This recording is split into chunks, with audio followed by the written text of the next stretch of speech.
कभी सोचा है कि कोई यात्री जब राजस्थान के शानदार महलों को देखता होगा तो अपनी डायरी में क्या लिखता होगा? आज हम ठीक वही करने वाले हैं। चलिए एक ट्रैवलर की पर्सनल नोटबुक के पन्ने पलटते हैं और देखते हैं इन अजूबों को उसकी नजरों से। तो फिर तैयार हैं? ये रहा नोटबुक का पहला पन्ना। देखते हैं इस खोजकर्ता ने अपनी यात्रा कहां से शुरू की। चलिए पन्ना दर पन्ना उसकी नजरों से इन जगहों की कहानी को समझते हैं। तो सबसे पहले ये नोटबुक हमें सीधे ले जाती है राजस्थान के शाही निवासों की दुनिया में।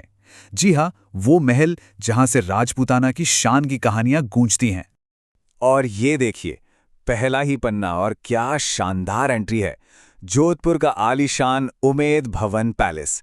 देखकर ही लगता है कि इस यात्री पर भी इसका जादू पहली ही नजर में चल गया होगा।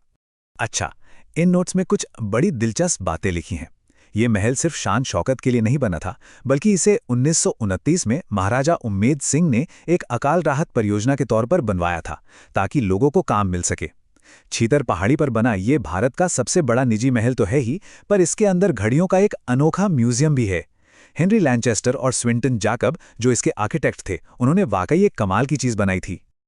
चलिए पन्ना पलटते हैं और वाह, हम सीधे पहुंच गए हैं एक झील के किनारे। ये है उदयपुर का सिटी पैलेस। इन नोट्स में इसकी लोकेशन पर खास जोर दिया गया है, और हो भी क्यों ना, पानी में इसकी परछाई देखना किसी जादू से कम तो नहीं है। अरे वाह, यहाँ साइड में एक छोटा सा नोट है। इतिहासकार फर्ग्यूसन का एक कोट, जिन्होंने इस महल की शान की तुलना इंग्लैंड के विंडसर कैसल से कर दी और इसे राजस्थान का विंडसर कहा। सोचिए ये कितनी बड़ी तारीफ होगी। नोट्स में आगे लिखा है कि इसकी नींव 1559 में महाराणा उदय सिंह ने पिछोला झील के किनारे रखी थी। और जो बात इसे सबसे खास बनाती है वो है इसका आर्किटेक्चर, जिसमें राजपूत, मुगल और यूरोपीय तीनों शैलियों का खूबसूरत संगम देखने को मिलता है। कृष्ण विलास पैलेस और मयूर चौक जैसी कई जगहें इसके अंदर के छुपे हुए खजाने हैं। जरा सोचिए, जब उस यात्री ने इसे अपनी आंखों से देखा होगा तो कैसा लगा होगा। नोट्स में महल के अंदर की कारीगरी का जिक्र है, खासकर मयूर चौक का। कांच का ये बारीक काम देखिए, ऐसा लगता है जैसे ये नाचते हुए मोर अभी जिंदा हो उठेंगे। सच में आंखों के लिए किसी जश्न से कम नहीं। चलिए नोटबुक का अगला हिस्सा देखते हैं। अच्छा, तो अब बात हो रही है उन महलों की जिनका हवा और पानी के साथ एक बड़ा ही अनोखा रिश्ता है। एक नया पन्ना खुलता है और सामने है भारत की सबसे मशहूर इमारतों में से एक, जयपुर का हवा महल, जिसे पैलेस ऑफ विंड्स भी कहते हैं। इसकी बनावट खुद में ही एक पूरी कहानी है। 953, जी हाँ 953, ये कोई मामूली नंबर नहीं है।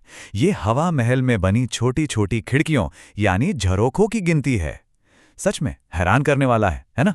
लेकिन सवाल ये है कि इतनी सारी खिड़कियां क्यों? नोट्स बताते हैं ये महल शाही घर की महिलाओं के लिए बनवाया गया था, ताकि वो इन 953 झरोखों से शहर की जिंदगी और त्योहारों को देख सकें और उन्हें कोई बाहर से ना देख पाए। इसके आर्किटेक्ट थे लालचंद उस्ताद, जिन्होंने इसके बाहरी डिजाइन की प्रेरणा भगवान कृष्ण के मुकुट से ली थी। ऐसा लगता है कि इस यात्री को पानी वाले महलों से कुछ ज्यादा ही लगाव था, क्योंकि यहां उसने दो की तुलना की है। एक तरफ है जयपुर का 5 मंजिला जल महल और दूसरी तरफ है भरतपुर का डीग, जिसे तो जल महलों की नगरी कहा जाता है। डीग के गोपाल भवन का भी यहां खास तौर पे जिक्र किया गया है। चलिए अब नोटबुक के उस हिस्से में आते हैं जहां इस यात्री ने कुछ कम मशहूर लेकिन बेहद अनोखे महलों और उनसे जुड़ी दिलचस्प बातों को एक जगह इकट्ठा किया है। यहाँ एक ऐसे महल का जिक्र है जो शायद उतना मशहूर ना हो, पर है बहुत ही दिलचस्प, खिदरी महल। यात्री ने इसके उपनाम नोट किए हैं, शेखावाटी का हवा महल और राजस्थान का दूसरा हवा महल। इसे महाराजा भोपाल सिंह ने गर्मियों की ठंडी पनाहगाह के तौर पर बनवाया था। और अब जरा ये देखिए, हाशिए पर हाथ से लिखी एक ऐसी जानकारी जो इतिहास का एक शानदार पन्ना खोल देती है। ये खेतरी के महाराजा अजीत सिंह ही थे जिन्होंने स्वामी विवेकानंद को शिकागो की धर्म संसद में भेजा था। और तो और उन्हें विवेकानंद नाम भी उन्हीं से मिला था। वाह, राजशाही और अध्यात्म का क्या अद्भुत मेल है। इस पन्ने पर तो यात्री ने कुछ और खास महलों की एक छोटी सी लिस्ट बना रखी है। बीकानेर का लाल पत्थर वाला लालगढ़ पैलेस, टोंक की सुनहरी कोठी जो सोने की कारीगरी के लिए मशहूर है, अलवर का सरिस्का पैलेस और पुष्कर में जहांगीर का महल भी।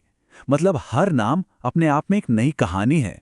अच्छा, तो नोटबुक का ये सफर अब हमें अपने आखिरी पड़ाव की ओर ले जा रहा है। इन पन्नों में मीनारें, स्मारक और कुछ पवित्र और प्राचीन जगहों का जिक्र है। यहाँ नोटबुक का ध्यान शहरों के टाइम कीपर्स यानी घंटाघरों पर गया है। बाईं ओर है धौलपुर का निहाल टावर, जो राजस्थान का सबसे बड़ा घंटाघर है, और दाईं ओर है चूरू का धर्मस्तूप, जिसे अपने लाल पत्थर की वजह से लाल घंटाघर भी कहते हैं। सोचिए, इनकी आवाज कैसे वहां के लोगों की जिंदगी का हिस्सा रही होगी। अब ये सफर एक थोड़ा गंभीर मोड़ लेता है। नोटबुक हमें जैसलमेर के लोंगेवाला युद्ध स्मारक पर ले जाती है, एक ऐसी जगह जो 1971 के युद्ध की बहादुरी की कहानियों को आज भी जिंदा रखे हुए है। नोट्स में यहाँ 2 स्मारकों को श्रद्धांजलि दी गई है। एक है बाड़मेर का गडरा शहीद स्मारक, जो 1965 के युद्ध में शहीद हुए 17 रेलवे कर्मचारियों को समर्पित है, और साथ ही लोंगेवाला का एक और दृश्य, उस ऐतिहासिक लड़ाई का एक खामोश गवाह। इस हिस्से के आखिरी पन्ने पर पवित्र और प्राचीन जगहों की एक लिस्ट है। लोहारगल और केलापानी जैसे तीर्थ स्थानों से लेकर हरिश्चंद्र गुफाओं तक, और झालावाड़ की बौद्ध कोलवी गुफाएं, जिन्हें राजस्थान का एलोरा भी कहा जाता है, ये इस धरती की आध्यात्मिक गहराई को दिखाता है। और अब आता है शायद इस नोटबुक का सबसे दिलचस्प पन्ना। हमारे यात्री ने यहाँ एक बहुत ही खास लिस्ट बनाई है। राजस्थान के अपने ताजमहल, जी हाँ, सही सुना, जसवंत थड़ा को राजस्थान का ताजमहल कहते हैं, रायमलोत का थड़ा दूसरा ताजमहल कहलाता है, और यहाँ तक कि एक मिनी ताजमहल और कांठल का ताजमहल भी है। ये लिस्ट तो वाकई कमाल की है। तो इस नोटबुक के जरिए हमारा ये अनोखा सफर यहीं खत्म होता है, लेकिन ये हमें एक बड़े ही दिलचस्प सवाल के साथ छोड़ जाता है कि अगर इन ऐतिहासिक इमारतों की दीवारें सच में बोल पातीं, तो सबसे पहले किसकी कहानी सुनने लायक होती? ये एक ऐसा सवाल है जिस पर सोचा जा सकता है।